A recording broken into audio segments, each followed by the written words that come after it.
Before we get right into this video, I just want to remind you guys the NBA 2K21 demo is dropping tonight at 12 p.m. Eastern and 9 p.m. Pacific. If you guys live anywhere else, you guys can go ahead and calculate the dates, but I will be streaming tonight on Twitch. And I don't have a lot of followers on Twitch, so I would appreciate if you guys could follow me on Twitch. Tune into my live stream tonight, so that way you guys can witness me making the best build on NBA 2K21. Now, without further ado, let's get into this video. What's good, YouTube? It is the one and only Dribble Genie, JayToo Liquid. Today, I'm about to teach y'all how to make the best build in NBA 2K21. Now, listen, the game ain't come out, but I know one thing's for sure. I made a lot of builds this year, so I got a good idea on how to make a build now. I'm not gonna lie to you. So, I'm gonna just tell you some history. NBA 2K16, 17, 18, 19, I always made one player. But this year, look at how many players I have. I got like 7. Now, I'm not counting them, but I got like 7. Now, listen. So, NBA 2K16, 17, the way they made the builds, it was pretty basic. Literally, all you guys had to do was pick the height, pick the position. Either you wanted to be an inside player, an outside player, or a balanced player. You know, that's what we really deal with. But now we're dealing with attributes. We got to look at how many badges we get. We got to look at all of that. The height, the wingspan, all affects how you play. So to start, making a center build, because I know guard is a hard build. Being a guard takes a lot out of you. A center, you don't need to try and work as much. As long as you know how to play basketball in real life and have IQ, you'll do fine. But I just want to recommend you guys to not make any inside builds. Do not make a center build that can't shoot, because every center nowadays in 2K, they can all shoot. So you need to make a center build that can shoot. I don't want to play with anyone that's just the inside, because the inside game, the way 2K works, it's not good all the time. And people don't know how to use post moves. People don't know how to drop step. If you guys don't know how to do that, if it takes a lot of work, yeah, it takes some practice, but I just recommend you shoot, because shooting is easy. Now always remember, because Mike Wang did say that if you weren't keeping up with the NBA 2K21 news, I just want to tell you, 3-point consistency is only mid 70s and up. So your 3-point. Listen, if you guys made a lot of builds in 2K20 and you know how that works, you guys would know that there are many variations of each build. There is not one way to make a two-way slashing playmaker. There is not one way to make a play shot. There is not one way to make an offensive threat. There are so many ways. I heard of an offensive threat being at a center position. I've never seen that in the park, but I've seen that on YouTube. It's kind of crazy. So we don't know if as our overall goes up, that our attributes will go up. So say you make a build with a 69 3-pointer, you can't just say it's going to get to mid 70s, because as the overall goes up, you don't know if it's going to work like that. But listen, you can't go wrong with a shooting build. A pure shooting build will always be good. Even if you can't speed boost, you know what I'm saying, you'll be fine. If you guys play 2s, all you need is a center to set screens. If you got 3s, you got the center to set screens, and you got the dude that can dribble, because you play with a dribbler, and you can sit in the corner, he could drive and kick. Now, I know people just want to have builds that can dunk, and I just want to tell y'all, if you guys are new to 2K, dunking, making a pure slashing build has never been good until this year. And 19 was a little bit, but 20 was over the top. If you had bad defense on a guard, and you had another guard that could dribble and slash, you're getting dunked on every time. 21-0. It's not even the fact that you know how to slash, because slash doesn't take any skill. It doesn't matter if you know how to dribble, because you don't got to get open. You automatically get dragged to the opponent and just slam on him. That's literally how it works. It's literally just, once you start playing with animations and understand how it works, you're going to be able to get slash and contact dunks every single time.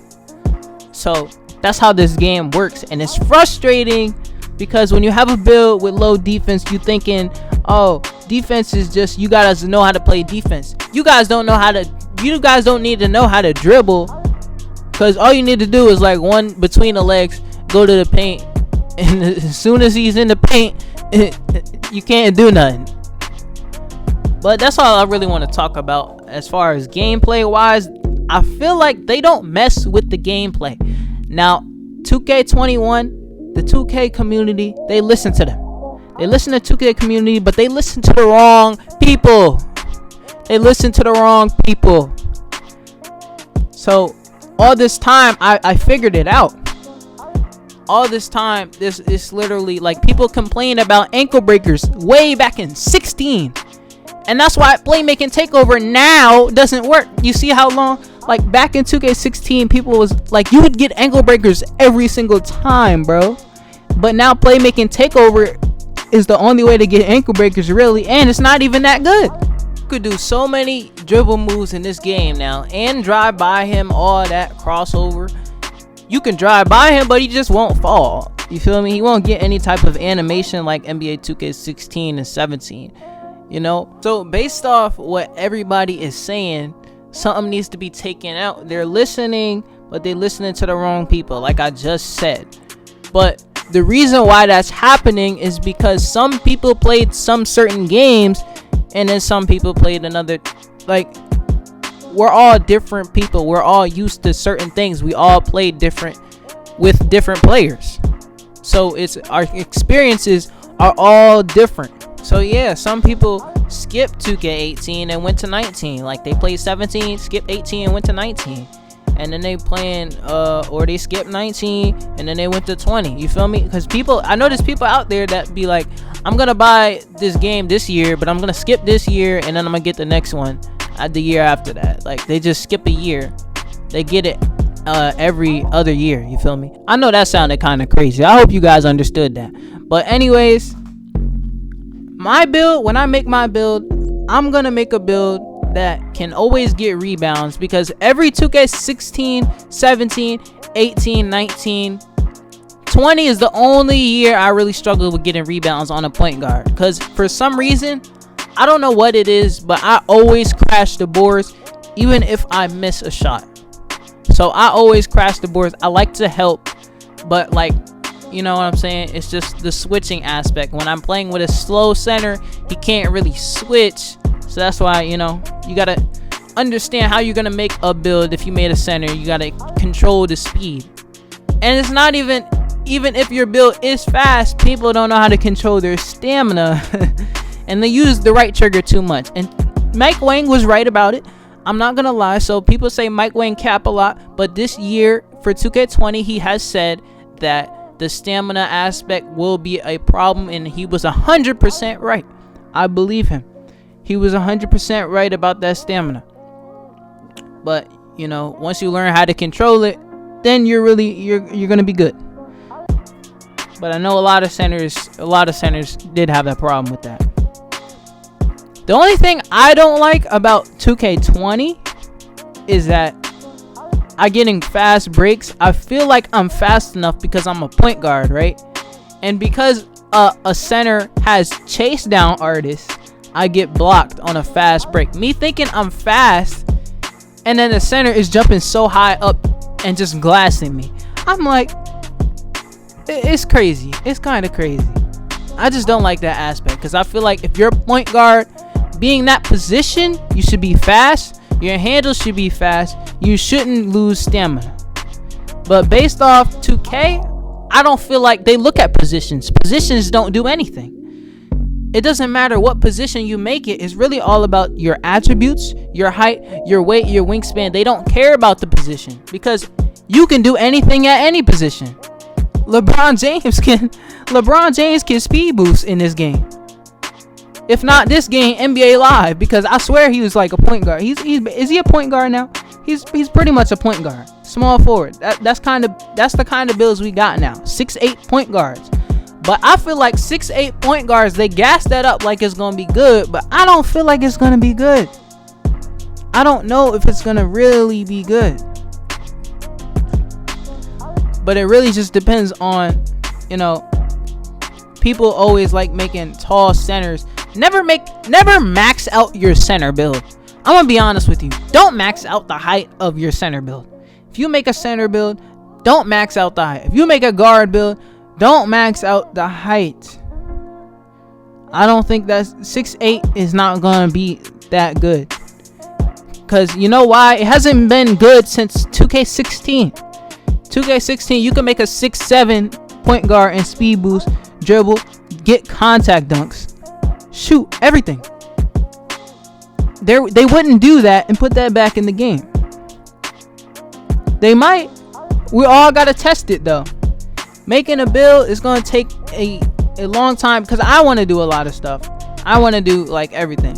I'm tired of my player being on a fast break taking a layup because he has a low driving dunk rather than taking a dunk because he's tall. If you're 6'4", I'm expecting you to dunk a fast break every time. I'm not expecting my guy to do a layup. So you guys just gotta pay attention to that. So this year, I think I want my driving dunk to be at like a 70, 75 and up. So that way I can get driving dunks every time on fast breaks. But just remember, when you make a build this year, they don't look at the position. Who cares about the position? The point guard, shooting guard, small forward, power forward, center. People didn't even make power forwards are centers in this game. People don't even like making centers.